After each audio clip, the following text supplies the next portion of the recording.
Euzubillahimineşşeytanirracim. Bismillahirrahmanirrahim. Bugünkü temimiz balla terbiyesi hakkındaki. Biz ballarımızda maqtagan vaqtimizda diqqat qiladigan nuqtalar. Endi biz ballar bilan muomala qilishgan vaqtda ballarning qilgan gap so'zi yoki qilgan ishlarga asosan ko'pincha vaqtda ikki xil pozitsiyada bo'lamiz. Birisi ya maqtaymiz ya tanqid qilamiz. Ya'ni mana shu to'g'ri bo'libdi deb u to'g'ri bo'lgan ishiga nisbatan muayyanlashtirishimiz yoki maqtashimiz mumkin. Yoki mana shu xato bo'libdi deb uni tanqidlashimiz mumkin. Bu aloqa en tüpki bir aloqa usullaridan biri. Ata-ona bilan bolaning o'rtasida. Ammo bu bolaga nisbatan, bolaning qanday yetilishiga nisbatan bizning tanqidimiz va maqtashimizning ajoyib cho'nqur ta'siri bor. Nurg'un ata-onalar dal mushu ishda, maqtashda yoki tanqidlashda nurg'un xatoliklarni sodir qildi. Bolalarimiz biz ko'proq muayyanlashtirgan maqtagan ishlarni o'zida odat qilib shakllantirsa, biz tanqidlagan yoki biz to'g'ri deb qaralgan ishlarni o'zidan yiroqlashtirishga tirishamiz. Agar bu haqdagi usulimiz to'g'ri bo'lmasa, xato usullarga murojaat qilib qolsak yoki hatto biz bunga ahamiyat bermasak, buning ilmiyligiga, inchki nuqtalarga sal qarag'an vaqtimizda biz bolalarda xato o'lcham shakllantirib qo'yamiz. Chunki bolalarning ma ishni qilay, ma'ni qilmay, ma to'g'ri, ma xato degan o'lchimi mohiyatda bizning shu bolalarimizning qilgan ishlariga tutgan bahoyimizni shakllantiradi. Biz aqallisi bir mehmonga kelgan vaqtda yoki bolamiz biz dasturxonda tomoq yegan vaqtda mesela poloni yeb qo'lini shunda silkigan vaqtda biz qarab turamiz deb gap qilamiz. Qarab turmaymiz. Ya bu axloqsizlik, adabsizlik. Biz polo yegan vaqtda qo'limizni silkisak, atrofdagilarga azor beramiz deb uning u ishining xatoligini deymiz.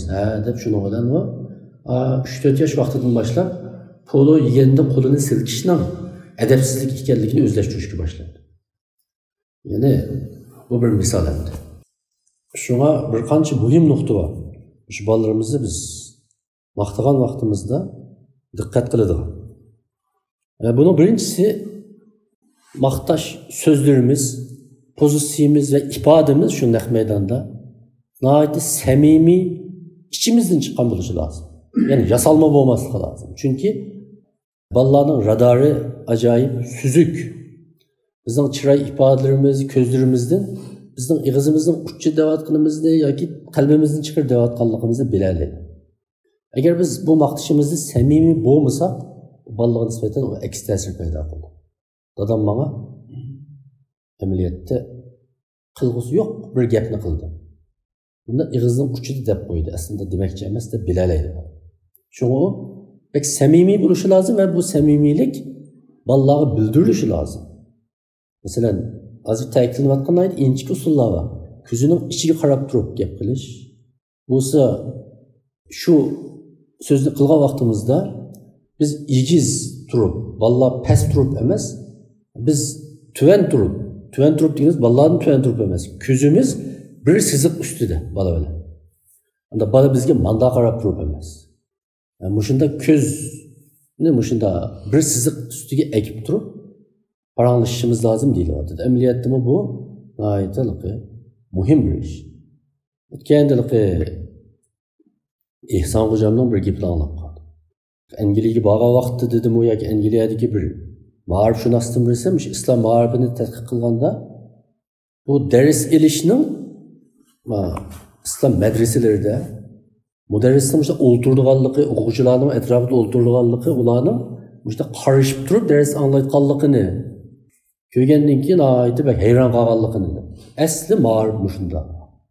Undaqilqa sahnaga chiqib bir munbarning keyinda turib emas, mushunda bir tuzsizlik ustida mushunda so'zlashish eng ta'sir qiladigan bir ma'rif metodi ekanligini so'zlabdi. Biz bolalarga nisbatan shuni tashabbus qilamiz. Shu birinchi muhim nuqta samimiylik. Va bizning samimiy ekanligimiz shu maqtashda bundalar paq-paq etib qo'ymaganligimiz, mo'jizaga shapalaqlab qo'ymaganligimizni bola bilishi lozim. Ikkinchisi eng muhim bir nuqta. Aslida mushuning o'zi ayrim bir dars bo'lishi kerakdi. Ammo men bu yerga qistirib qo'ydim. Keyin texnik kengaytib so'zlaydim.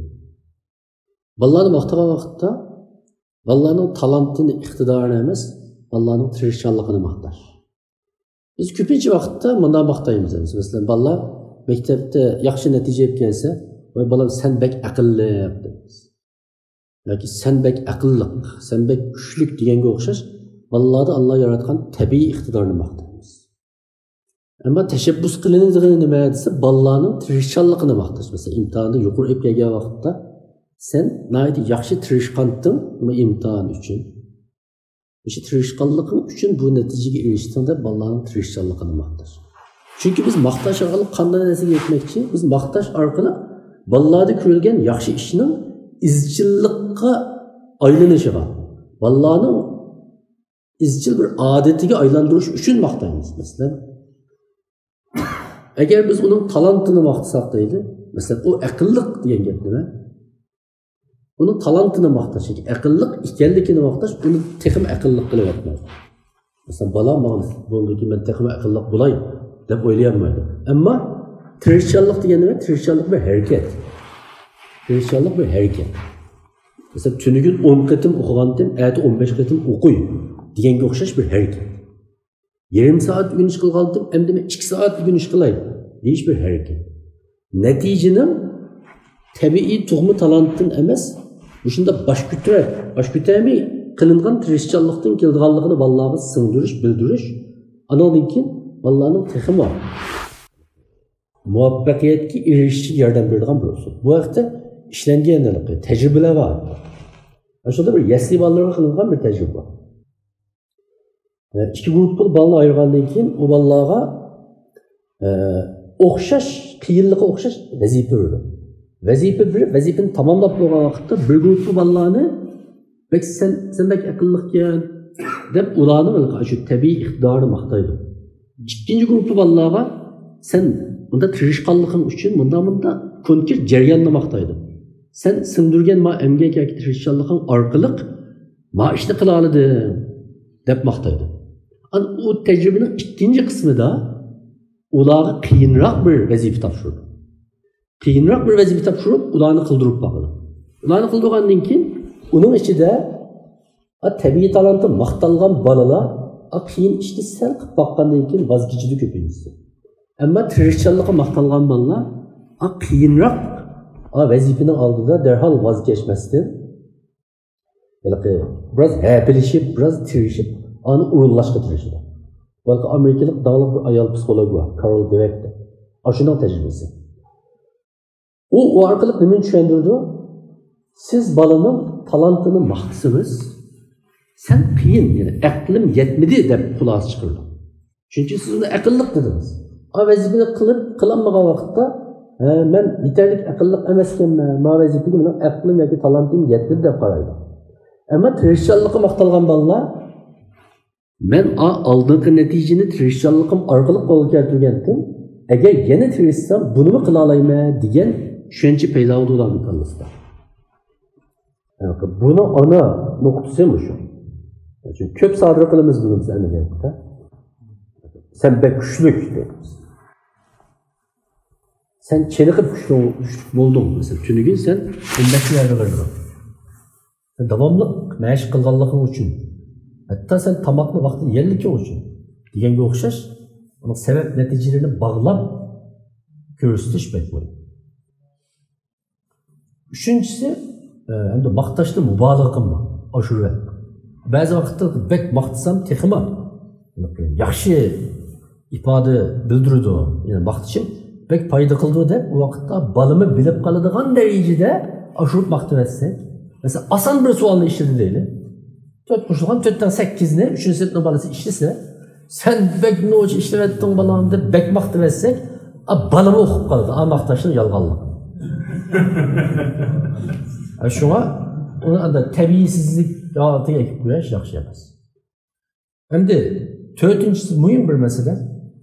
Maqtaganda inchki halqaliga diqqat qilib, konkret maqtan. Masalan, xatni chiroyli yozdi. "Voy, xating bek chiroyli qopti balam" deb maqtan demaydi.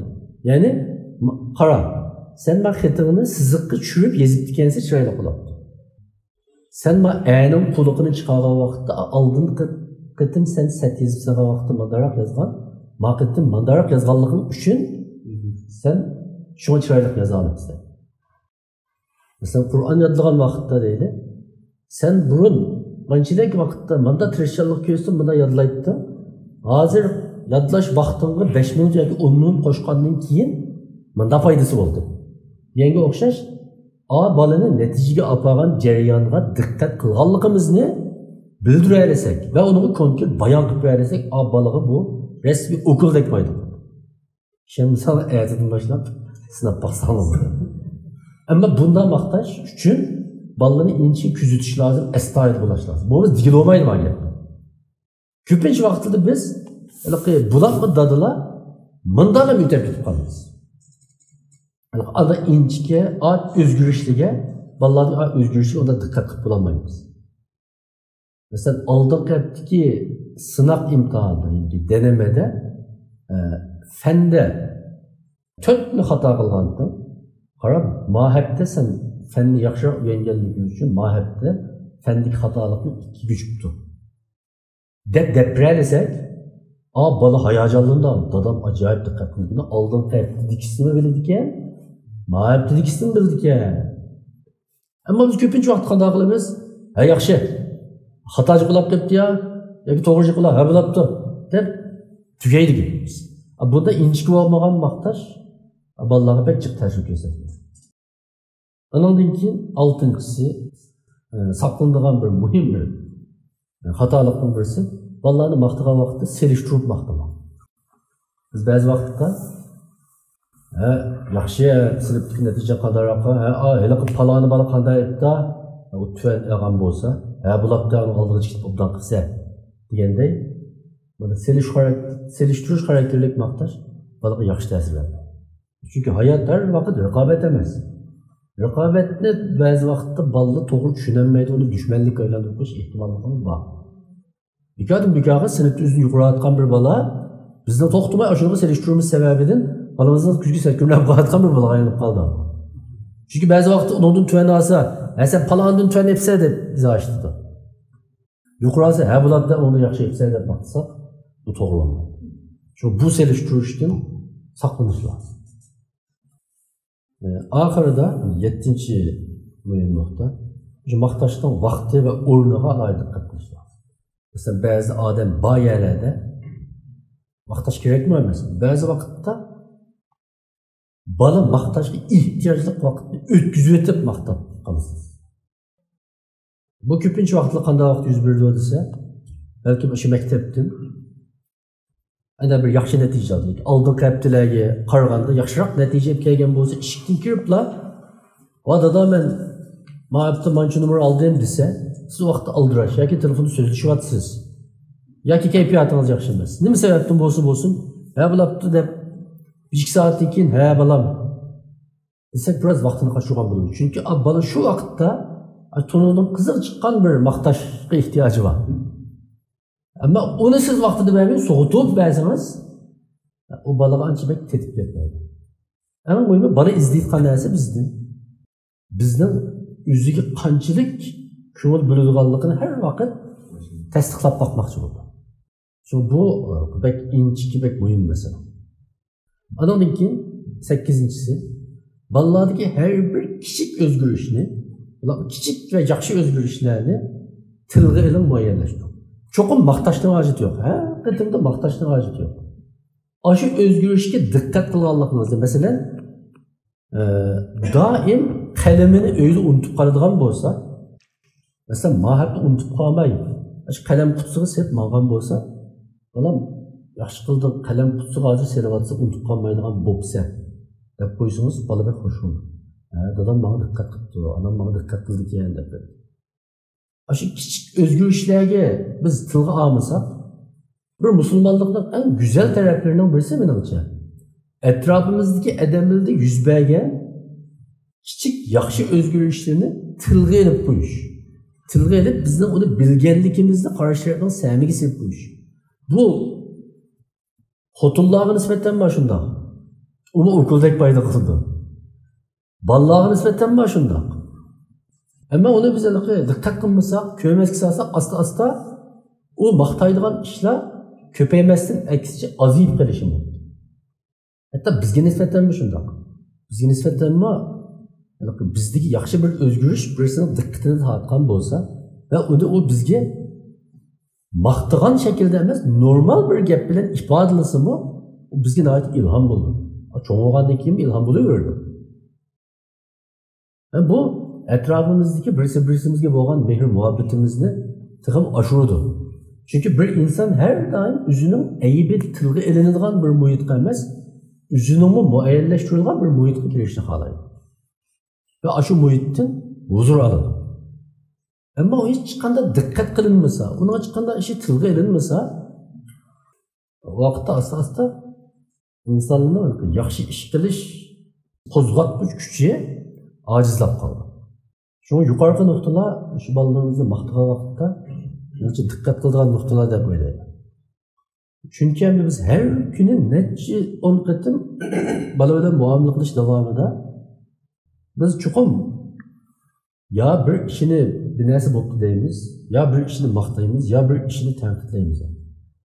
Bizga bu istiqiylik shaklda ota-onaga odatlanib ketgan. Çünkü biz buni odatlanib ketgan shaklda, qiliplashgan shaklda emas, har bir muayyanlashtirish va maqtashimizga biraz diqqat qilib, biraz inchki muomala qilib, gaplarimizni tanlab ishiltib, men ma gapga diqqat qilay deb muomala qilgan vaqtimizda g'oyat unumli bir terbiye jarayonini ailede amelga oshiramiz. Allohim razı olsun.